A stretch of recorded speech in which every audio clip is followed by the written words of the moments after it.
It has never been much of a secret that Anaheim Electronics likes betting on two horses. During the Grips War, they provided many of the Titans' mobile suits and almost all of the AUG's mobile suits, and then during the events of Char's counterattack, they provided practically every mobile suit, with one branch working for the Federation and their Law Nobel Task Force, and another branch working for Char's Neo Zeong. So whether it was mass production mobile suits or Ace mobile suits, Anaheim was your one-stop shop. What a shame. Anaheim makes mobile suits for Neo Zeong too. You sure? Come on, give us a break. That has nothing to do with us in the technical division. Typical corporation, right? And along the way, they even managed to get their hands on Neo Zeong Psycho Frame technology. Officially, Anaheim's R&D department came up with this all by themselves, but off the books, it was given to them by an anonymous Neo Zeong officer. Someone who may or may not have been a Char. 1 year after this happened then, the Federation began the UC project, a brand new mobile suit development project whose main goal was to get rid of any and all Zeong influence. Something that I definitely feel like I've heard somewhere before. But anyways, to kickstart this development project, both of the aforementioned Anaheim branches would work together to create the Sinanju Stein, or as it was known during development, the Stein 1.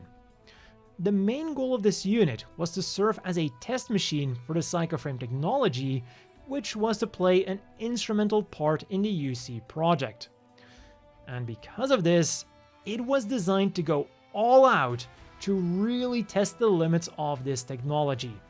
The whole body incorporated the Psychoframe, and it also got the Intention Automatic system installed. This was a new high-performance Psychoma system that directly translated the thoughts of the pilot into the actions of the Sinanju Stein. The downsides of this system, though, were that it placed an enormous physical and psychological strain on the pilot. Combine this with the other specifications that were near the limits of what a human could handle, and it's clear that this machine wasn't meant for just any regular pilot. Rumors even circulated that it was made for a certain pilot in mind. But of course, these rumors were unsubstantiated. What is for sure though, is that because of this extreme performance, most of those limit-breaking tests were carried out on autopilot, with no one actually being in the cockpit. So while the Sinanju Stein was out there doing its back-breaking maneuvers, the test pilot had the time to do other things, like checking out FX Creations' brand new Sinanju and Banshee collection, both of which feature some really cool and stylish apparel inspired by their respective mobile suits without being too out there. First up, for the Sinanju, they sent over this messenger bag, which comes with a lot of different compartments for organized storage. So in go my PSP, charger, Rengo vs. F portable, the Cowboy Bebop movie on UMD, my laptop's charger, and I still have pockets left for more. And on top of that, it is also made out of water-repellent material. Next up, we have the Banshee Norn wallet. It'll carry your banknotes and a variety of cards, and you can carry it in a variety of ways. Hang it from your neck with a lanyard, hook it to your belt, or hook it from the Banshee backpack. Speaking of which, this beauty not only looks fantastic, but it's also great for your back thanks to FX Creations' AGS suspension system. This system uses a strong spring to absorb the shocks from walking, meaning that it's like movable frame technology, but for your back. So I can put in some heavy stuff like my laptop, my tablet, my PlayStation 2 with screen attached to it, 2 controllers, this Higurashi PlayStation 2 accessory kit, and a power bank, which I can then hook up to the USB port to power my PSP. And again, it is made out of water-repellent materials. The backpack, not the PSP. You can check out everything that they have on offer with the link down below, and if you use the coupon code KAKAROT05, you'll also get a 5% discount. But now, back to the Sinanju's development history. We left off talking about the Sinanju Stein's maneuverability, but its weapons were just as formidable. It came with a pair of head-mounted 16mm Vulcan guns, 2 beam sabers that are stored in the arms, which can then be used either as handheld weapons or as beam tonfas, a shield that houses a beam cannon and 4 missiles, and then finally its main weapon is the high beam rifle. Designed after the Hyper Mega Rifle, which was planned to be used by the new Gundam HWS, this beam rifle was powerful enough to easily wipe out a Klopp-class cruiser, and its fire control system was linked to the Intention automatic system, presumably making it more accurate and also faster to fire. To round up its equipment then, it also came with a pair of ejectable fuel tanks to increase its operating time. And all of this came together in the form of an incredibly powerful mobile suit that you could almost call a Gundam type. In fact, it was supposed to have a V-fin, with the sockets where it was going to be installed even visible. So, de facto, I would say that the Sinanju Stein is totally worth being called a Gundam. The only reason that they never installed that V-fin, by the way, is because they simply didn't have the time. 2 units were made, and at some unspecified time, they were transported from one Anaheim facility to another. But according to the official story, Neo Zeong caught wind of this, wiped out the convoy, and stole both of the Steins. According to some other rumors though, Neo Zeong didn't just happen to catch wind of this. Anaheim and the Federation made a deal with Neo Zeong, which would allow them to steal the units. The convoy was meant to remain unharmed, but let's say that not everything went according to plan, because not every Federation soldier present there was okay with just handing over 2 of the most powerful mobile suits ever built to some random terrorists. But for the Federation, there was some reasoning behind this. By supplying Neo Zeong with these machines, they had hoped to reignite the remaining Neo Zeong soldiers so that they could then easily take him out. And, well, as crazy as this sounds, after a few speed bumps, this did actually eventually lead to a relatively long period of peace. But let's not get ahead of ourselves. The 2 Steins are now in possession of the Neo Zeong group, calling themselves the Sleeves, and their leader is Full Frontal, a man called the Second Coming of Char. Not only does he perform like him in battle, but he also looks identical. And this is simply because of the fact that he is a Cyber New type copy of Char, who not only has his memories, but even part of his soul. They were somehow able to extract this from the cells of his Psycho frame, and then somehow put this into Full Frontal. So all of this made Full Frontal the perfect candidate for the Sinanju, almost as if it was made for him. And when he tried to test it out, he immediately recognized what the name of the Sinanju Stein was alluding to. Stein is German for stone, meaning that the Sinanju Stein was a diamond in the rough, ready to be shaped into a shiny gem. And that's exactly what the Sleeves were going to do. After some basic testing of the standard Stein, they went to work turning Unit 1 into Full Frontal's personal machine. And to say that they completely reworked it would be an understatement. In the anime, we see a mock-up of what Anaheim and the Earth Federation thought that they would modify the Stein into.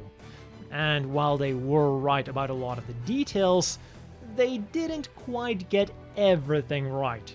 In terms of visuals, the armor was completely reworked to give it a more Zeon feel, and of course, it got the typical golden sleeves markings. But this armor overhaul also had a more functional reason. Because the Stein was an experimental machine, less attention was given to its armor. So the Sleeves also used this as an opportunity to make the armor stronger, especially around the cockpit, which was now shielded by the Luna Titanium X alloy. Also, despite now having a mono-eye sensor, it did keep the Federation's dual-eye sensors as a backup. In terms of performance then, the operating system was upgraded, and because the acceleration just wasn't suicidal enough already, it got more and upgraded thrusters, making the Sinanju not just one of the fastest mobile suits around, but also one of the most agile mobile suits around. Basically, it had thrusters pointing everywhere, and many of these were also movable, giving the Sinanju a lot of thrust in whatever direction it needed to move. And this is then probably also why the fuel tanks were replaced with bigger ones. As for its weapons, these were also changed, with only the 60mm Vulcan guns remaining the same. The shield was changed to a much more ornate one, which held 2 beam axes and a grenade launcher. It got a bazooka, which could be either used as handheld equipment or be slotted onto the shield or the beam rifle. And as for that beam rifle, it is completely different from the one used by the Stein.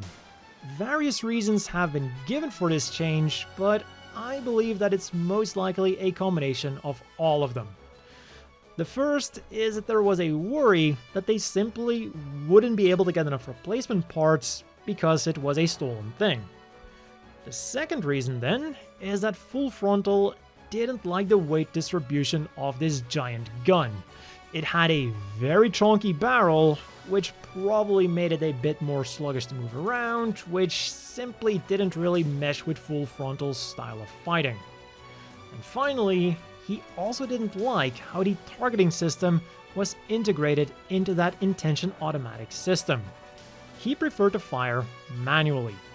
So, Neo Zeong engineers began developing a beam rifle that was more tailored towards Full Frontal's preferences. A sleek, yet extremely powerful beam rifle that could be equipped with an underslung grenade launcher, or just straight up a bazooka. Also, there's a rumor that this beam rifle was actually based on a prototype beam rifle that was also being shipped along with the 2 Sinanju Steins. And easier replacements are probably also why they changed out the beam sabers. They now have a more boxy appearance, but their performance was most likely similar to the cylindrical ones. And for even more close combat options, it could also use those shield-mounted beam axes as handheld equipment as well. Combine all of this performance then with Full Frontal skills, and you have a machine that was more than a match for the Unicorn Gundam. But you know, sometimes you just need that little bit extra. Like the Neo Zeong, a giant anti-fortress mobile armor that was controlled by the Sinanju. This machine was overwhelming in every sense of the word, and was made to maximize the use of the Sinanju Psycho Frame and Intention Automatic system. Not only would it control the movement of the Neo Zeong, but it would also control its myriad of Psychomu weaponry. And these were truly some of the most terrifying weapons that we've seen so far. 6 giant arms, 4 of which are located on the back, but function just the same as the other 2, and each one of these arms had 5 quote-unquote finger funnels with 4 different ways of killing you. 1. The fingers are articulated and can crush you and your mobile suit like a bug. 2. They can function as a beam saber. 3. They can function as a mecha particle cannon. And 4. They can shoot out wires that drill into your mobile suit, allowing the pilot of the Neo Zeong to control your mobile suit, basically turning you against your allies. And if you somehow manage to destroy one of these funnels, joke's on you, there's an unspecified amount of spares hidden in the arms. So good luck. And that's still not the worst of the Psychomu weapons, because it also had the Psycho Shard Generator. This is a giant golden halo that is stored inside the shoulder armor and the waist armor, and when deployed, it becomes straight up magic. Through means that are beyond human understanding, it generates a psycho field wherein the thoughts of the pilot become reality, which includes things like mobile suits or their weapons being destroyed, just because you wanted them destroyed. Or at least that's what new type believers say that it does. But there's still more, just in case you want to kill your enemies even harder. For more conventional weapons, we have a large caliber high megaparticle cannon on the waist, 6 large megaparticle cannons in the shoulders, and large weapon containers where additional weapons for the Sinanju are stored. Because the Sinanju could of course also still use its own weapons, like its beam sabers or 2 bazookas. And for defensive purposes, we have a whopping 4 I-field generators installed in the waist armor to protect the entire thing from beam weapons. Or well, the entire thing minus the 2 additional Sturm boosters. These were a combination of a thruster and a propellant tank, with each of them generating the thrust of a battleship. Something that gave the Neo Zeong a surprising amount of speed for such a large thing. Combine this with a pilot who is the second coming of Shard, the Red Comet Aznavour, and this thing should be crazy mobile. I spent all my money and it won't even move! I can't lose my first match like this! Come on, move!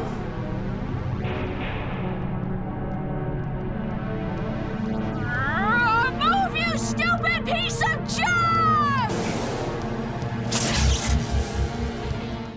Anyways, the Neo Zeong still had one more cool gimmick. Because it doesn't have traditional legs, it has 3 sets of landing gear. 1 in the back and 2 in the front. And in case of emergency, those 2 front landing gears can also be used as sub-arms to attack enemy mobile suits.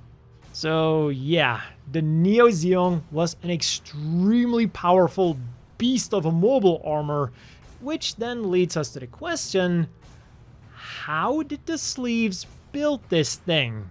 Or how did they even get this? Because remember, despite their fancy looking uniforms and their fancy markings on their mobile suits, they're the leftovers of the leftovers from Zeon. One theory was that it was provided to them by Anaheim Electronics to give them more of a fighting chance against the Federation and their UC project.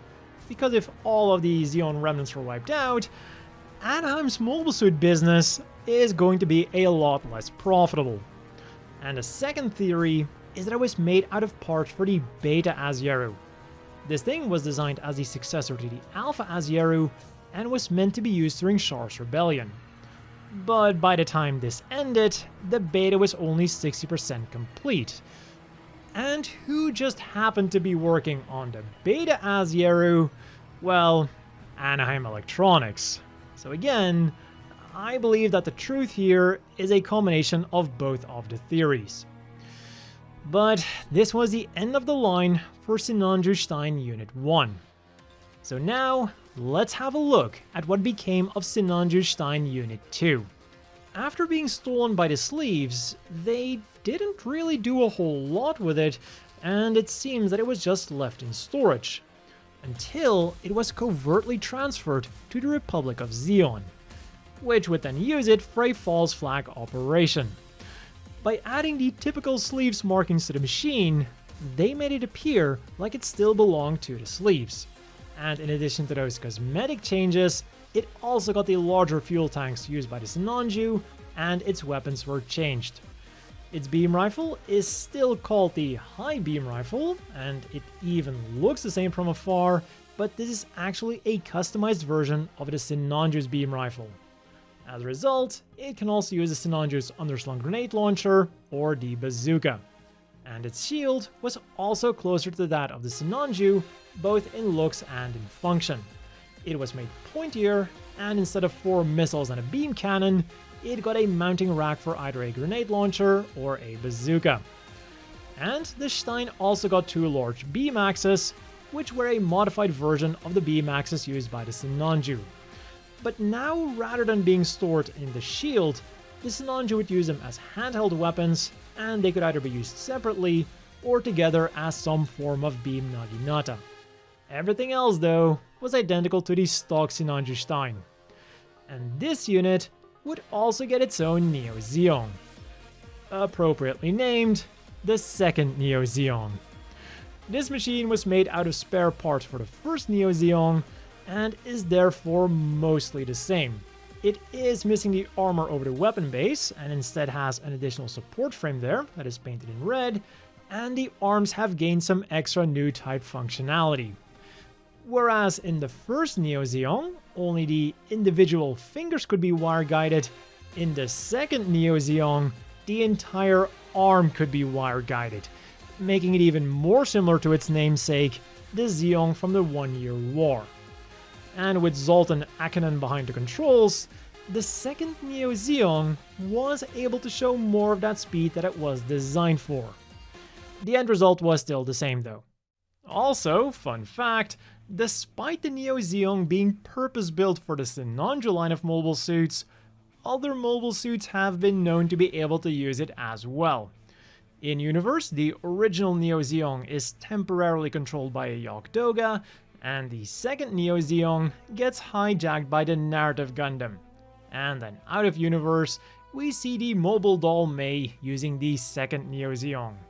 And one final unit then that I quickly have to mention is the Rozen Zulu.